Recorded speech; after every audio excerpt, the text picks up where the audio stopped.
आज हम लोग देखेंगे मेंसुरेशन जिसको हिंदी में बोलते हैं क्षेत्रमिति।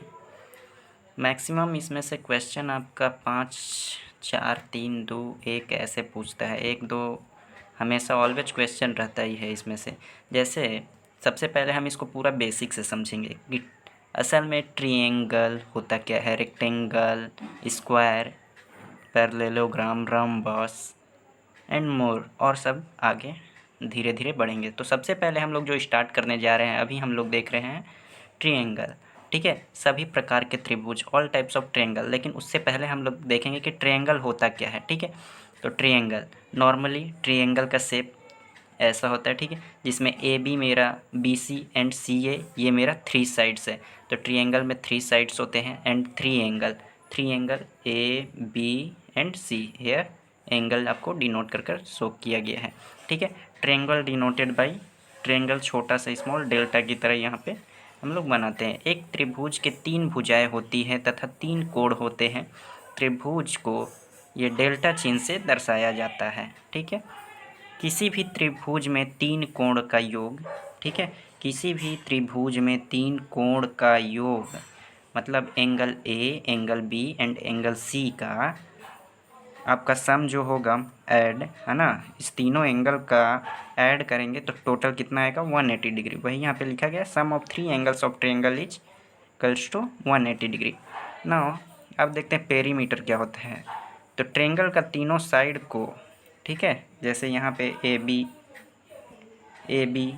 BC एंड CA, इस तीनों साइड को अगर हम ऐड कर रहे हैं, AB का जो लेंथ है, BC का फिर लेंथ है और CA का जो लेंथ है, उस तीनों साइड को जो ऐड करेंगे तो वही मेरा पेरीमीटर होता है। तो ट्रायंगल के 3 साइड को कुल लंबाई का योग जो होता है उसी को पेरीमीटर, परिमाप कहते हैं। ठीक है, यहाँ पे आपका एग्जाम्पल दे दिया गया है। जैसे AB 2 सेंटीमीटर है, BC 3 है एंड CA 5 है। तो 2 + 3 + 5 इक्वल्स टू 10। तो 10 मेरा जो हो गया यहाँ पे perimeter. Now triangle types of triangle. ठीक है, तो सबसे पहला जो है इक्विलैटरल ट्रायंगल जिसको बोलते हैं समबाहु त्रिभुज हिंदी में। दूसरा है आइसोस्केलेस ट्रायंगल एंड तीसरा है स्केलेन ट्रायंगल। ठीक है, स्केलेन ट्रायंगल। तो triangle that has 3 sides of the same length. इसमें तीनों साइड, इक्विलैटरल ट्रायंगल में तीनों जो साइड्स होता है वो एक समान होता है, मतलब इक्वल होता है लेंथ उसका। ठीक है, और इसमें क्या होता है, 2 साइड्स जो इक्वल होता है और एक साइड डिफरेंट होता है। इसको आगे चलकर हम लोग डिस्क्राइब कर पढ़ेंगे, देखेंगे। ठीक है, और स्केलेन ट्रायंगल में क्या होता है, इसका तीनों साइड जो होता है डिफरेंट होता है, लेंथ उसका डिफरेंट होता है, अलग अलग होता है। और एक ट्रायंगल होता है राइट एंगल ट्रायंगल। ठीक है, राइट ट्रायंगल यहाँ पर लिखा है राइट एंगल ट्रायंगल, जिसका एक तो एंगल राइट एंगल होता है, मतलब 90 degree. Right angle triangle is a triangle that has a 90 degree angle और अ राइट एंगल। ठीक है, तो यहाँ पे इसका ये राइट एंगल ट्रायंगल हम लोग ड्रॉ किए हैं यहाँ पर। उससे पहले राइट एंगल ट्रायंगल को पढ़ने के लिए सबसे पहले आपको पता होना चाहिए कि पाइथागोरस थ्योरम। इसमें होता है हाइपोटेनियस, ये BC जो है मेरा हाइपोटेनियस बोला जाता है। तो BC का स्क्वायर जो है हाइपोटेनियस के स्क्वायर इक्वल्स टू इस दोनों का लेंथ का स्क्वायर के बराबर होता है।